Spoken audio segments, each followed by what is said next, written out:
Let's start with company on company violence.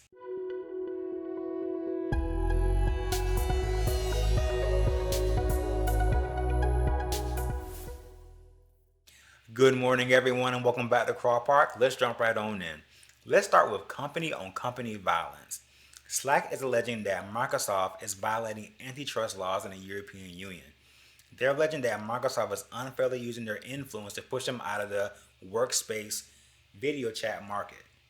Now, as it relates to the stock market, as you can imagine, when a company is having antitrust issues, that means that they're unable to compete fairly in the market, so they're going to be losing revenue. So, as you can imagine, decreased revenue for a company equals a decreased stock price. Let's go to the chart. So, Slack trades under the ticker WORK. So, as you can see, when this was released, it had a high of almost $33, but hit a low today of $30. So a 3-point swing to the downside. Now let's look at Microsoft. So Microsoft also had earnings after the market closed yesterday. And so as you can see, there has been a downswing of at least 12 and a half points. Now, I did get a peek at their earnings report. And so even though they made $1.46 dollars per share in revenue, which is around $38 billion last quarter, their guidance or forecast for the remaining of the year was actually lowered. And so whenever you have a weak guidance, the stock price will fall accordingly. Same thing with Twitter. Now, Twitter actually lost money, right?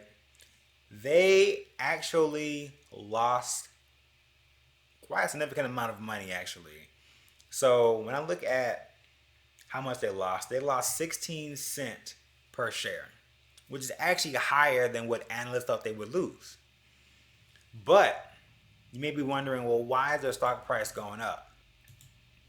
Once again, I got a good peek at their earnings report. They have more daily users. So companies that rely on network effects, such as eBay, Twitter, Facebook, Instagram, those companies need users to drive ad dollars. Now, Twitter actually decreased their ad income based on COVID-19 and other businesses not using as much ad dollars on the platform. However, because they had more users, that actually allowed them to keep their stock afloat. And so, even though they lost money, their stock price actually went up 3 points. So, as I said before, the market can be irrational at times. So, you just got to be careful because one may think because a company loses money, their stock price automatically has to decrease. And that's not necessarily the case. All right. Let's move on to Intel.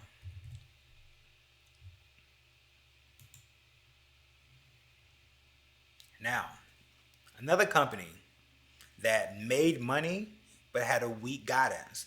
And so, what I'm trying to convey is that even though you may say, well, they made money, they made a lot of money, Intel made $1.23 per share, and it was actually higher than the forecast of $1.11 per share. Their stock price fell dramatically. 61 hit a low of 54. So the stock market is really a measure of the future, which is why the stock market and the market itself, looking at the SPY or the Standard & Poor's 500, the market is actually almost back to where we started from, because with all the talk about vaccines and all the talk about the economy reopening, although now is actually trying to close again, but with all of that quote unquote forward looking positive news, the market reacts to that. So that's why Intel stock has decreased, Microsoft stock has decreased, but the market is actually going back up. So that's actually going to do it for me. Thank you so much for watching. I sincerely appreciate it. I'll see you in the next video.